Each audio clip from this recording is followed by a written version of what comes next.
Olá, meu nome é Rafael Paiva Justo, sou capitão do Corpo de Bombeiros Militar do Estado de Goiás. Sejam todos bem-vindos à aula 5 da instrução sobre a norma técnica 11 do CDMGO, referente às saídas de emergência. Na instrução de hoje falaremos sobre guarda-corpo e corrimão, elevadores de emergência e áreas de refúgio. O que é um guarda-corpo? O guarda-corpo, então, ele vai ser o quê? A barreira vertical maciça, delimitando as faces laterais abertas das escadas, rampas, patamares, acessos, terraços, balcões, servindo como uma proteção para eventuais quedas de um nível para o outro. Guarda-corpo vai ser o quê, senhores? Essa proteção lateral aqui, que a gente vai ter nas saídas de emergência, escadas, corredores, se você tiver um desnível lateral para garantir que em um deslocamento as pessoas não caiam naquela lateral aberta da sua saída de emergência. Onde que o guarda-corpo vai ser exigido, então? Toda saída de emergência, corredores, balcões, sempre que houver desnível maior que 19 centímetros. Então, tendo desnível maior que 19 centímetros nas laterais da saída de emergência, é obrigatória a instalação do guarda-corpo. Só uma observação aqui, senhores. Nesse caso, a gente está vendo que o guarda-corpo está instalado numa rampa e a lateral dela aqui é aberta, por isso que o guarda-corpo ele é obrigatório. A gente vê que o vão aqui, em relação a essa lateral, dá mais de 19 centímetros. Agora, vamos mudar um pouco o exemplo. Nessa mesma rampa, digamos que eu tivesse um jardim aqui, de terra nessa lateral, e eu não tivesse desnível lateral aqui. Nesse caso, não teria desnível entre a rampa e o jardim lateral. Esse guarda-corpo, então, não seria obrigatório, porque o nível lateral ele estava no mesmo nível de quê? Da nossa rampa. Dessa forma, não sendo exigido, então, esse guarda-corpo, teria exigência apenas de corrimão, que a gente vai estar vendo posteriormente. Proteção lateral, ela pode ser de que forma ali? Ela pode ser por grade, tela, vidro laminado ou aramado, alvenaria, longarina ou balaustra. Aqui a gente tem um exemplo do guarda-corpo em alvenaria. Os vidros, lembrando que eles têm que ser laminados ou aramados. Por que dessa exigência? Se o vidro quebrar, o vidro, quando ele for laminado ou aramado, esse vão não vai ficar vazio, garantindo que a proteção que a gente exige com esse guarda-corpo. A situação de longarinas e balaústres são essas barras na horizontal e na vertical. As barras elas têm que ser afastadas no máximo, uma da outra, 15 centímetros. A gente não pode ter um vão maior do que 15 centímetros. Senão, esse vão colocaria em risco o quê? Situação de que crianças nesse guarda-corpo poderiam estar passando nesse vão aberto. Corrimão, quando que vai ser obrigatório o corrimão aqui, senhores?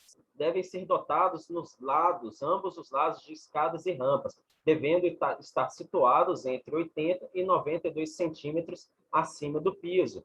Se nós temos aqui, então, rampa ou escada, obrigatoriamente a gente tem que ter o corrimão, com o objetivo de quê? Facilitar o deslocamento ali naquela saída de emergência. Nós já vimos situações ali de exceções que o corrimão não é obrigatório dos dois lados, né?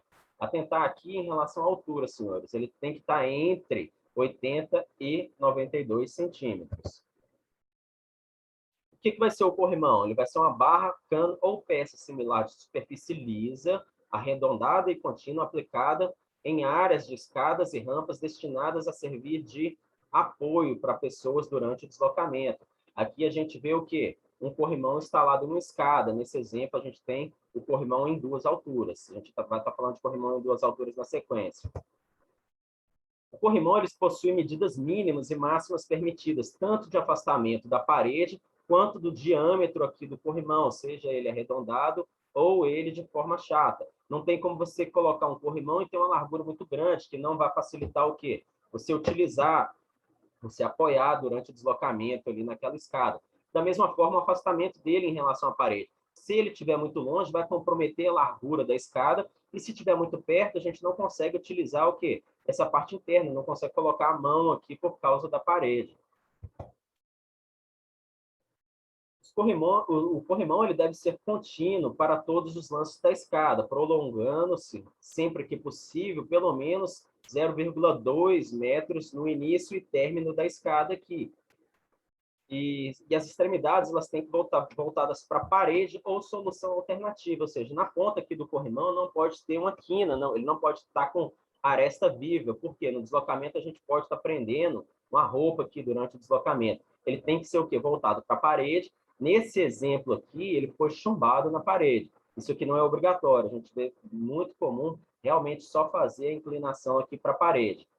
Outra observação aqui, senhores, nos patamares, somente o corrimão do lado interno da escada é obrigatório.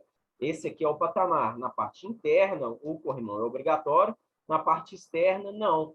Muitas escadas eles até instalam, mas por que não é obrigatório aqui?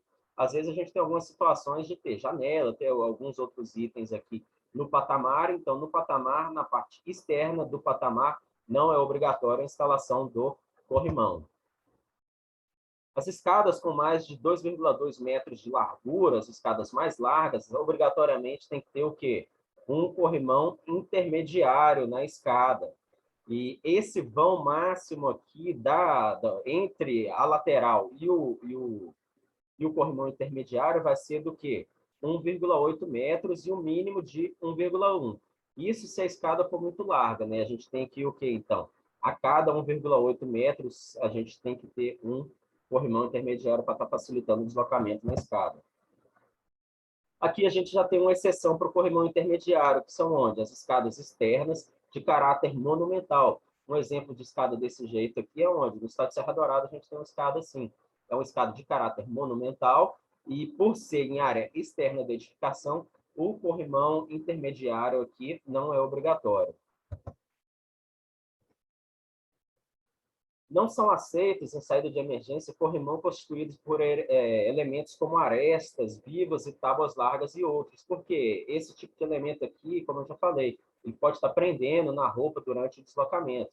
Outra situação aqui, que nós já mostramos na foto anterior, é o quê? O corrimão duplo, o corrimão em duas alturas.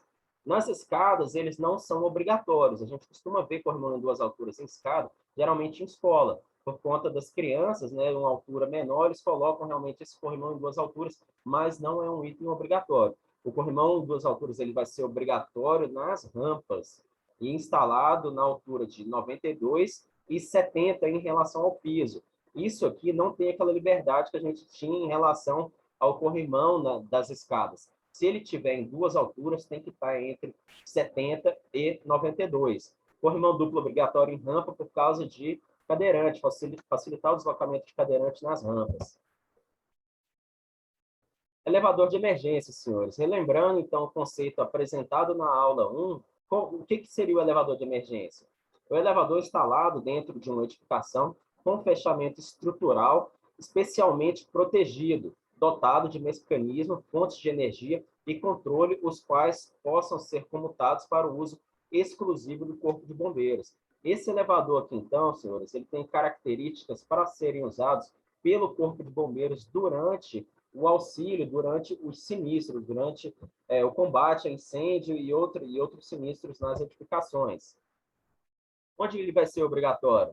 Nas residências acima de 80 metros, edificações residenciais, ali, o grupo A, acima de 80 metros. As demais ocupações acima de 60 metros, exceto o grupo G, que são o quê? As garagens em torres monumentais, né? E obrigatório também nos hospitais, quando o hospital ultrapassar a altura de 12 metros. Quais são os requisitos para esse elevador de emergência? Ele tem que ter uma caixa enclausurada com tempo de resistência ao fogo de 120 minutos. Seria o quê? A caixa onde a cabine do elevador desce, ela tem que ter tempo de resistência ao fogo de 120 minutos. As portas metálicas desse elevador, obrigatoriamente, vai abrir para uma anticâmara ventilada ou pressurizada, que vai ser isso aqui, senhores. A anticâmara que vai dar acesso à escada, geralmente é feito junto com a escada, e essa anticâmara, para acessar o elevador de emergência, ela tem que ser o quê? Ventilada. Esse caso aqui é o quê? É uma escada prova de fumaça. Lembrando as características da escada prova de fumaça. Acesso por duas portas corta-fogo, acesso através de uma anticâmara duto de entrada, duto de saída na escada. O elevador de emergência ele tem que estar em uma anticâmara ventilada ou anticâmara pressurizada, que a gente vai estar falando na instrução de escadas pressurizadas. A caixa de descida dele aqui, 120 minutos. Por isso, ele é separado do quê? Dos demais elevadores da edificação. Aqui a gente vê nessa figura aqui já 2 elevadores em separado. Esse elevador ele é instalado separadamente dos outros elevadores. O circuito de alimentação elétrica dele é independente da chave geral do edifício, possuindo chave reversível no piso de descarga, possibilitando que ele seja ligado a um gerador externo. A situação de ligação bem comum, a gente costuma ver isso aqui nas bombas de incêndio, né? Ele não pode estar ligado junto, esse elevador não pode estar ligado junto com a chave geral da edificação, de forma que essa ligação é independente e tem que ter uma facilidade para a gente poder ligar um gerador externo. E, obrigatoriamente, esse elevador tem que possuir o quê? Grupo motogerador. Então, se a gente tem uma edificação onde tem a exigência de elevador de emergência, obrigatoriamente temos que ter o quê? Um grupo motogerador alimentando esse elevador. O painel de comando do elevador de emergência ele tem que estar localizado na descarga para o uso da chave de reversão. O que seria esse item aqui? Com esse painel de comando, o bombeiro, numa situação de emergência, ele vai acionar o comando de reversão, o elevador, a cabine do elevador, ele vai descer para o pavimento térreo e, a partir daquele momento, ele ignora os comandos dos pavimentos. O comando do elevador vai passar a ser todo da guarnição que vai estar operando aquele elevador de emergência. Por que disso? Porque é um item de segurança da edificação. A guarnição vai estar utilizando ele para quê? Para tirarem as vítimas que não conseguiram sair sozinhas da edificação em sinistro e para utilizar também, às vezes, vai entrar com um ventilador, fazer uma ventilação forçada dentro da edificação ou algum outro equipamento pesado, a gente vai estar utilizando, então, o quê? O elevador de emergência. A caixa de corrida, ou seja, o poço do elevador e a casa de máquinas devem ser enclausuradas, ou seja, fechadas por parede, assim como as escadas, e isoladas dos demais elevadores. Então, se a gente chegar na casa de máquinas de um residencial, por exemplo, a casa de máquinas do elevador de emergência vai ser acessada através de uma porta porta-fogo. As máquinas desse elevador elas vão estar isoladas das máquinas dos demais elevadores também. E uma outra observação aqui importante olhar também nas inspeções. A caixa de corrida desse elevador, o poço dele, tem que ter uma ventilação permanente na parte superior. Por que dessa abertura? No caso de fumaça entrar dentro da anticâmara, essa abertura do poço do elevador vai auxiliar a tirar aquela fumaça ali que, porventura, entre na anticâmara numa situação de sinistro. Outro item aqui de segurança, também na NT11, senhores, vai ser o quê? A área de refúgio. Ela havia sido retirada da NT11 do Corpo de Bombeiros aqui do estado de Goiás em 2017, está retornando novamente agora em 2021. O que seria, então, a área de refúgio? Ela é uma parte do pavimento separada por parede corta-fogo com acesso direto a uma saída de emergência. Se for nos pavimentos, o quê? Uma escada de segurança, uma escada enclausurada. Qual que é o objetivo da área de refúgio? Compartimentar o pavimento em área para dificultar a propagação horizontal das chamas. Por exemplo, nós temos um pavimento extenso aqui, com essa área de refúgio, a gente vai estar compartimentando esse lado direito do lado esquerdo do pavimento. Qual que é a funcionalidade disso? Numa situação de incêndio, nessa metade direita aqui, essa parede corta-fogo e essas portas corta-fogo aqui vão garantir que o incêndio não se propague para esse lado para o outro lado da área de refúgio durante um certo tempo, que é o tempo do quê? Do deslocamento da guarnição chegar e começar a fazer o combate de incêndio ali nessa edificação. Por isso, muito importante o quê? Observarmos essa obrigatoriedade da área de refúgio nas edificações. Onde que elas vão ser obrigatórias? Nas escolas, E6, né? E nos hospitais H2 com altura superior a 12 metros. Nos hospitais com internação, que vai ser H3, com altura superior a 6 metros. Aqui um outro exemplo também de área de refúgio, da mesma forma que foi compartimentado o pavimento em dois, cada área de refúgio aqui tem acesso a uma saída de emergência, a uma escada enclausurada. Essa área aqui, senhores, não necessariamente ela pode ter materiais combustíveis aqui. A obrigatoriedade aqui, então, o importante observar vai ser o quê? A parede corta-fogo, a porta corta-fogo, e que cada metade dessas áreas de refúgio ela tem que ter acesso ao quê? A uma saída de emergência, a uma escada enclausurada.